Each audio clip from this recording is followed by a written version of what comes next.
Hey all, welcome to Forest County, Pennsylvania and the Forest County Outback channel, where we combine history with the outdoors. Today we're going to look at one of the earliest settlements on Tionesta Creek and the role that it played in one of the longest running, most successful lumbering operations of the 1800s.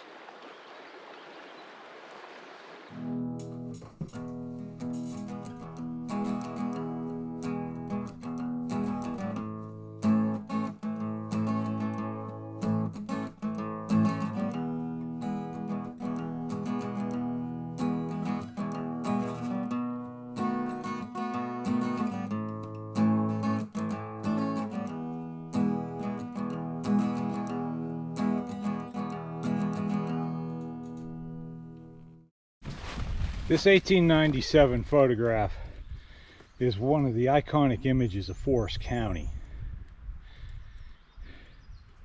And this is that scene today.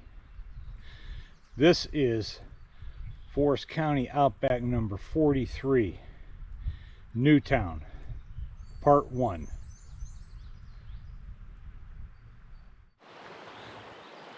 In 1800, this area was a wilderness covered with old growth forest, and it was also an area that was in transition. During most of the 1700s, it had been controlled by the Seneca Indian Nation. Now, their homeland was up in New York State. They used this as a hunting ground and a buffer zone between themselves and Shawnee tribes to the west and other tribes and English settlers pushing up from the south. At the time of European contact, the Delaware tribes occupied what's now New Jersey and eastern Pennsylvania.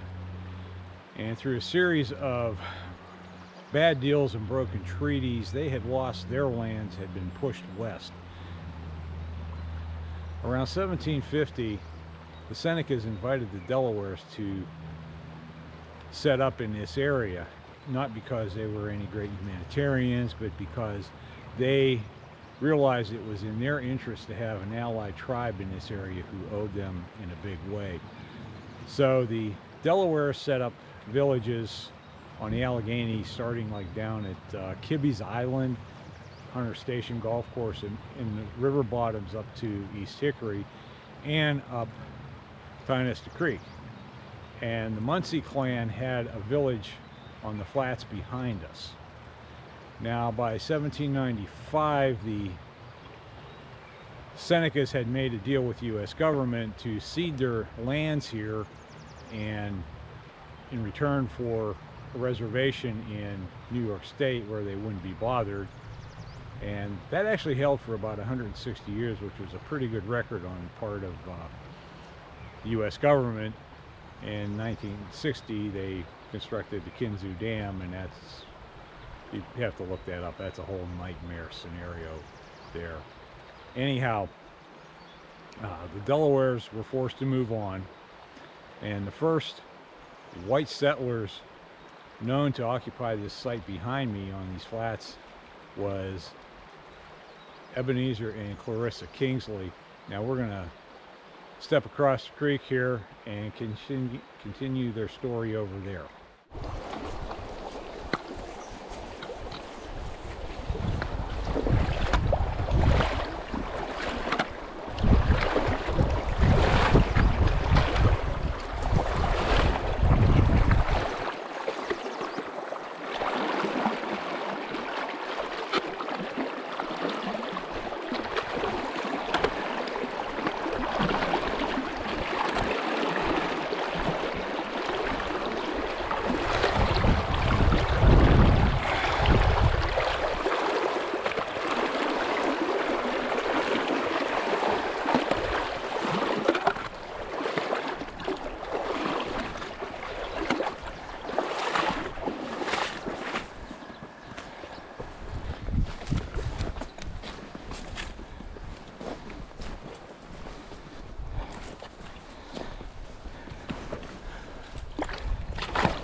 Made it.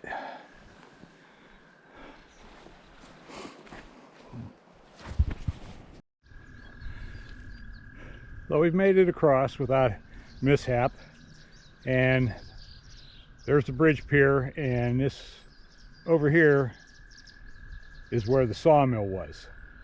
Now we're going to come back to this later because our story starts further up the creek at the bottom end of Crooked Chute. So we're going to go up there and work our way back down. We're at the lower end of Crooked Chute.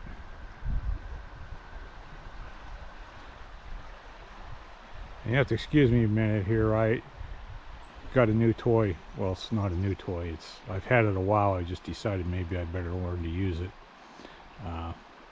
It's a gimbal. So this is my first real try at using it in a video. So when I say Clarissa Kingsley, I'm not entirely certain that is the woman's name, but what I found in looking at the accounts of this time is women are rarely mentioned. These accounts were left behind by men who were writing about men doing manly deeds, and they didn't have much to say about domestic drudgery or child rearing, and so the women were largely absent from the narrative. Doesn't mean they weren't there. So I kind of feel like if I get a chance to recognize one of the ladies, even if I do have the name wrong, I should take it. So Ebenezer Kingsley practiced subsistence farming. He was primarily a trapper and a hunter, and he was known to go off on hunting expeditions for extended periods of time. He would disappear into the woods for a couple months at a shot, and he was also known for not liking to have neighbors. So the Kingsleys were living in Genesee County, New York, and Ebenezer was off on one of his jaunts, and he ran into another hunter, and they had a little chit chat, and Ebenezer figured out that this other guy had built a cabin about 12 miles from his own. He got home and announced that things were just getting too crowded and it was time to move on. So they made their way down to the Allegheny River, probably near Olean, New York, built a raft, and started floating down the Allegheny. Now they only got as far as the rapids at the upper end of Tionesta, where Tubbs Run comes in. And their journey was interrupted first by low water and then by winter. At that time there were only a few white settlers scratching out homesteads on the river flats, and Tionesta itself was occupied by 2 families. So the Kingsleys headed up Tionesta Creek to a place called Old Town, or would eventually be called Old Town, and at that time there were 2 cabins there, one of which was unoccupied. They took that over. They stayed there for a couple of years, and Ebenezer hunted and trapped, ranged up and down the creek valley over the hills. In 1805 they packed up and they moved upstream to here. And I came here because while we don't know where the Kingsleys' cabin was, there are some indications that it may have been in this area. And as I said, the Muncies had a village here, so there was some cleared land. They erected a grist mill down on downstream on Lamentation Run, and they engaged in some farming. Ebenezer hunted and trapped. They made a bunch of little Kingsleys, and life was good. Fast forward about 20 years, 1825, civilization was closing in on them again. They had neighbors about 3 miles away. I guess as they got older, they got more tolerant. But in 1825, they sold out to John and Philip Cyberlys, headed upstream to what's now Lynch. They lived there for a few years, and civilization again was catching up to them, so they packed up, Headed down the creek, down the river, and went to Missouri, and they passed out of our narrative here. So Philip Cyberlys lived on the other side of the creek up that way. He had a cabin at the mouth of Hazleton Run. That was at the upper end of Crooked Chute. And John Cyberlys had a cabin down here. They lived on this point of land at the bottom end of Crooked Chute, and it's probable that they took over the Kingsley's cabin. Now the Cyberlys also bought 4,000 acres of timberland. They took on a partner named John Alexander, built a sawmill, and started making lumber, and also square timber rafts, which they floated down to Pittsburgh.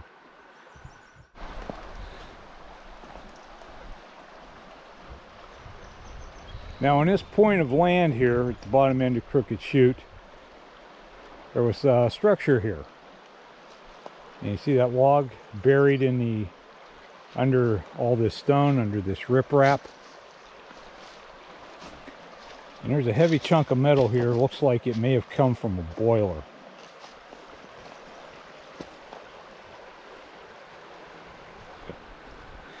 Now we don't know where the Cyberlys mill was. It may have been up here in this area, or it may have been down where the last mill to operate was, down by the bridge piers. But we've got this riprap here, it's channel cut, and we have a channel going down to the left that was man-made. That may have been related to the Cyberlys mill. Later on, it was used to provide water to the log pond of the last mill.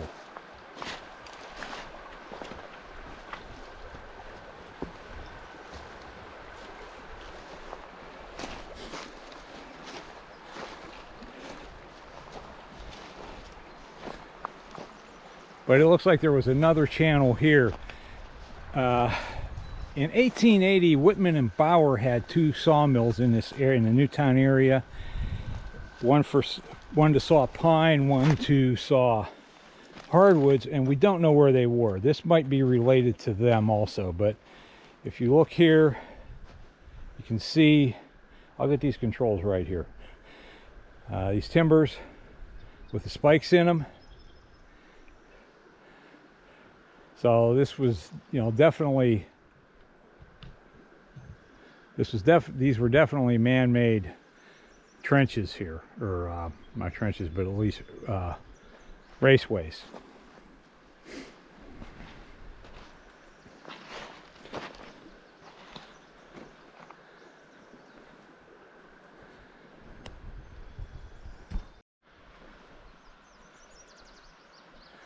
Now I've scouted down these raceways, and I haven't seen any timbers or signs of any other structures, although there are a couple odd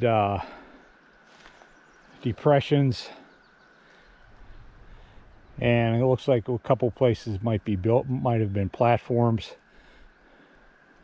So we don't know if there were any mills along these or not. Can't say for sure.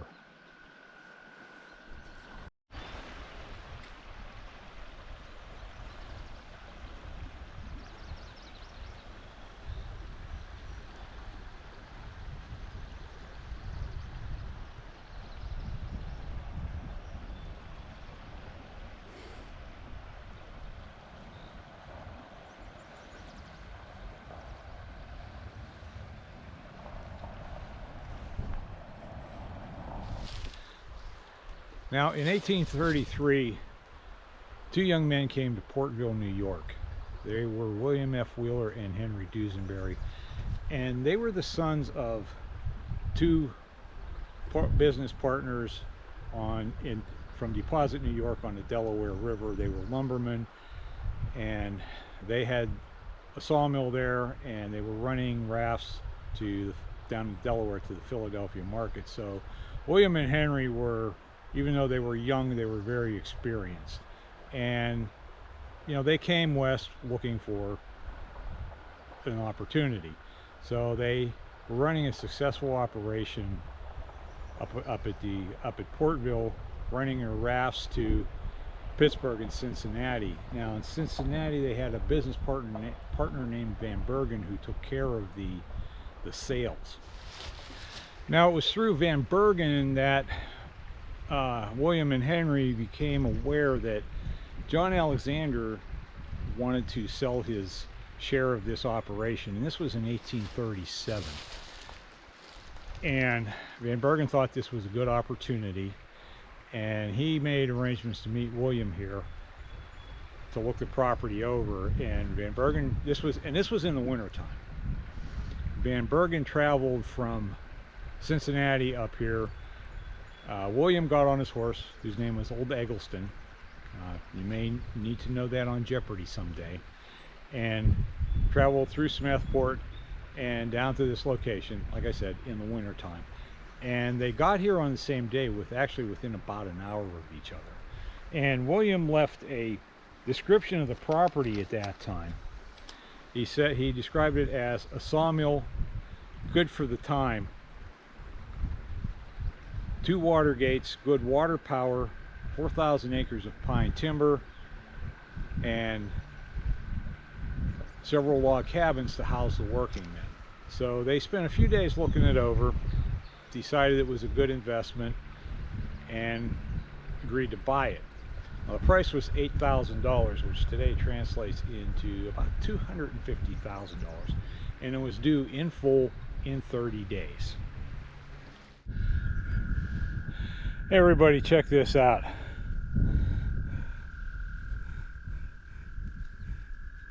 I just did a deep dive into that good Tionesta Creek mud. It was pretty funny. Would have been a lot funnier if it happened to somebody else. Oh well.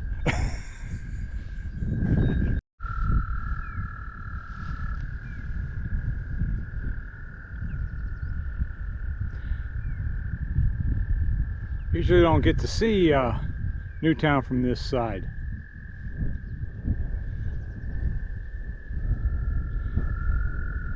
So William had 30 days to complete the sale. First thing that they had to do was travel to Franklin. Forest County didn't exist at that time. This was part of Venango County, so he and Van Bergen went to Franklin to the courthouse to do the paperwork. Then they split up. Van Bergen went back to Cincinnati. William got on his horse, went back to Portville to let Dusenbery know what was going on. There was no bank in Portville. They did their banking 70 miles away in Bath.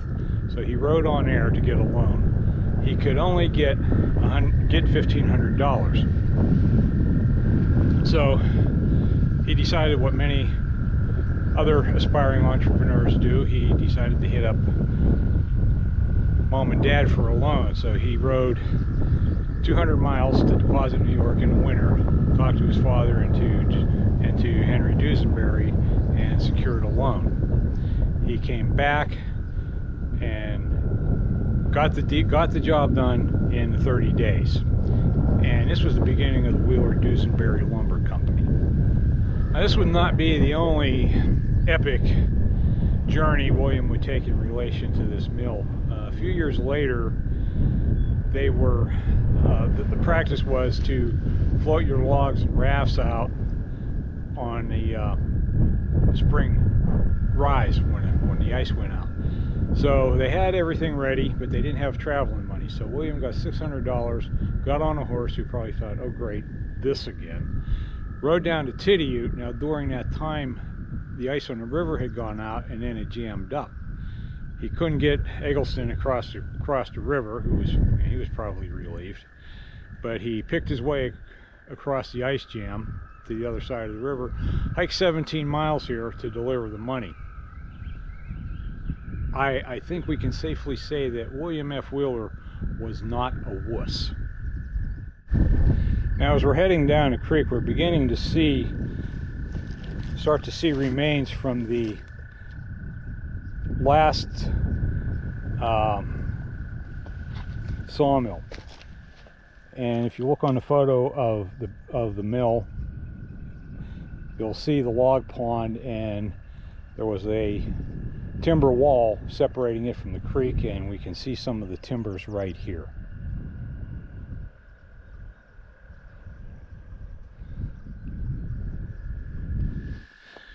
Now the Cyberlys brothers continued to operate the mill for all parties until around 1843-44 or so. Then they sold out their interest to Wheeler and Dusenbery, who resold that interest to a man named Hamilton Stow.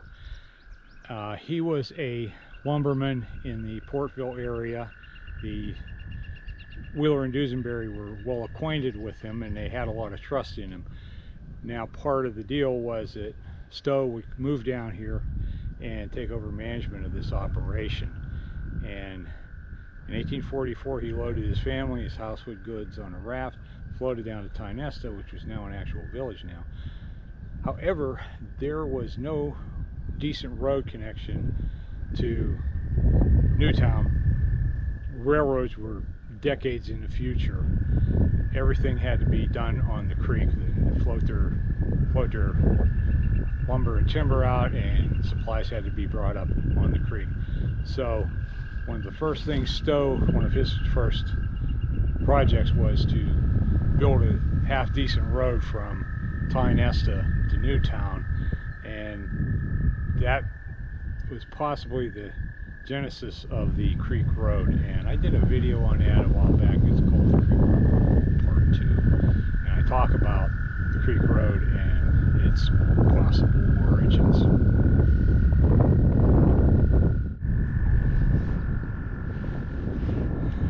As we're coming on down, you can see more timbers here.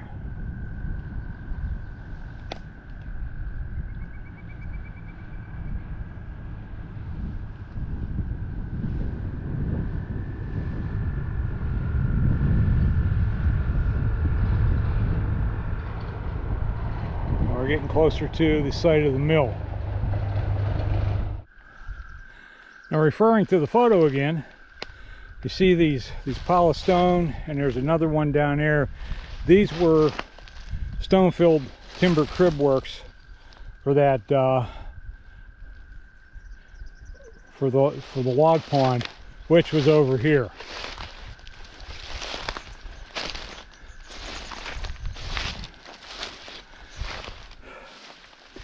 And you see that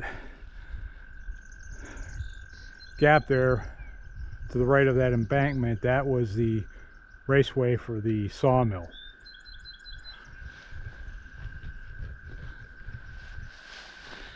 Now, as I said, initially the Wheeler and Dusenbery had a lot of confidence in Stow. I read some of their letters, and they were saying good things about him. He was getting the job done. However, come in the 1850s,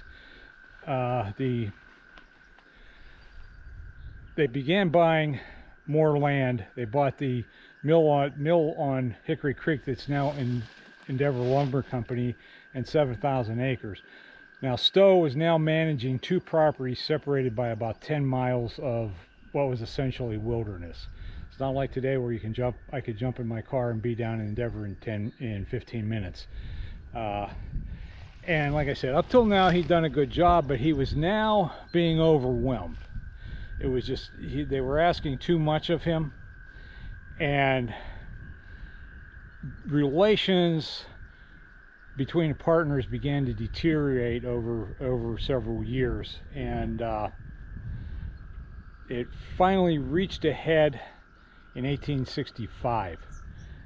And what Wheeler and Dusenbery did is they sent William's son, Nelson Pratt Wheeler, down here to take over the Endeavor, or not the Endeavor, but the Newtown mill, and allow Stow to concentrate all his energies on the Endeavor, the Hickory mill, the Endeavor mill. And rather than be thankful for the help, Stow became resentful. A lot of it may have had to do with NP's age. He was in his early 20s at that time. He probably like, oh, you know, they sent some young punk to tell me what to do. And things just began to get worse. Finally, in 1867, they bought Stow out. And there's a story about this. It sounds like NP really was kind of out of the loop on this, because he was suddenly told, hey, you know, you're in charge, we're all pulling for you, good luck. And he kind of thought, oh boy, they dropped a grenade in my lap, and not without reason. And the story is, when he heard that Stow was going to Tionesta to get the train, so he hurried down there, caught Stow before he left, and said, what am I to do? And with all the love and empathy Stow could muster, he said, young man, I do not care, and got on the train and rode off into the sunset, or at least Cincinnati.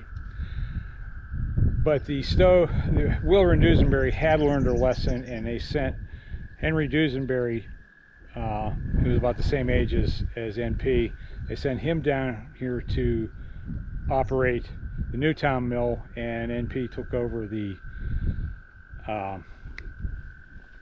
Hickory Endeavor mill. And now we're standing on that stone wall that separates the creek from the log pond. This is a log pond over here, and then we have this gap through here where water ran through underneath the mill. Now normally they would pull the log end from one end up into the mill, but the way this mill looks, the way it's laid out, I think they pulled it they laid it horizontally and pulled it up sideways, because that's, given the layout and dimensions of the mill, that looks like what they would have had to done. The mill sat over in that area there, and there's a lot of we walk down here, we can see several timbers, timber work, and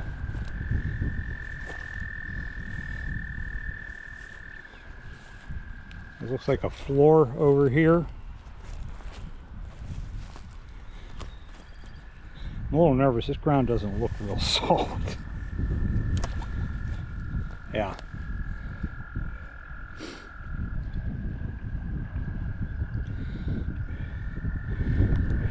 And then that was the tail race over there.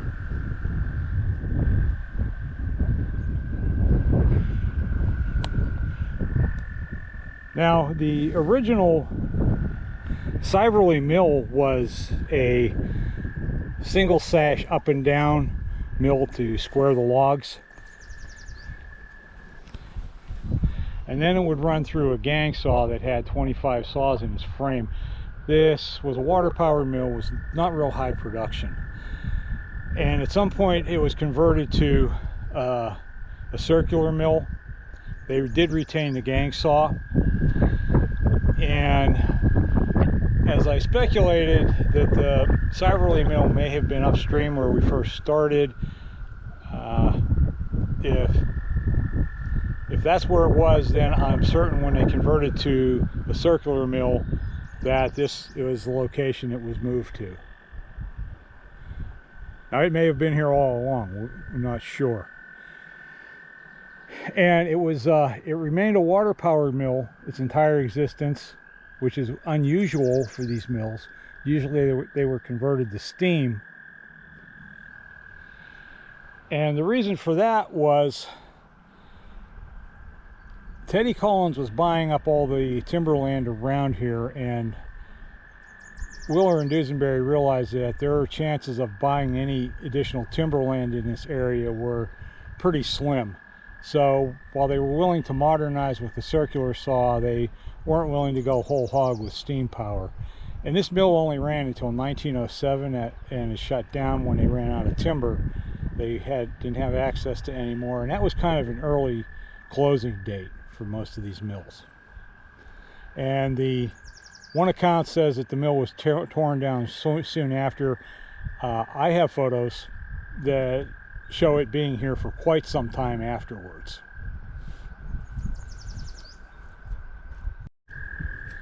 So this was the mill race right through here, and a log pond up above it.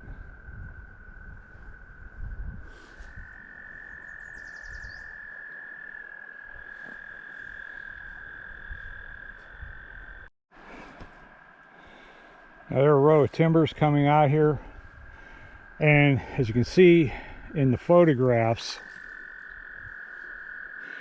there was a dam here at the bridge.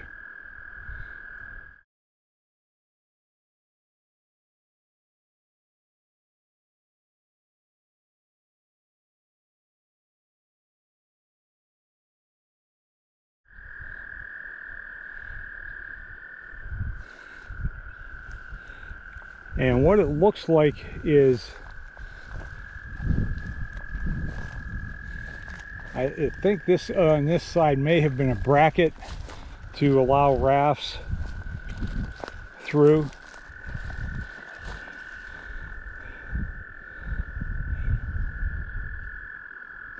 Look at that timber out there, the bottom one, the foundation one. God, that thing is huge.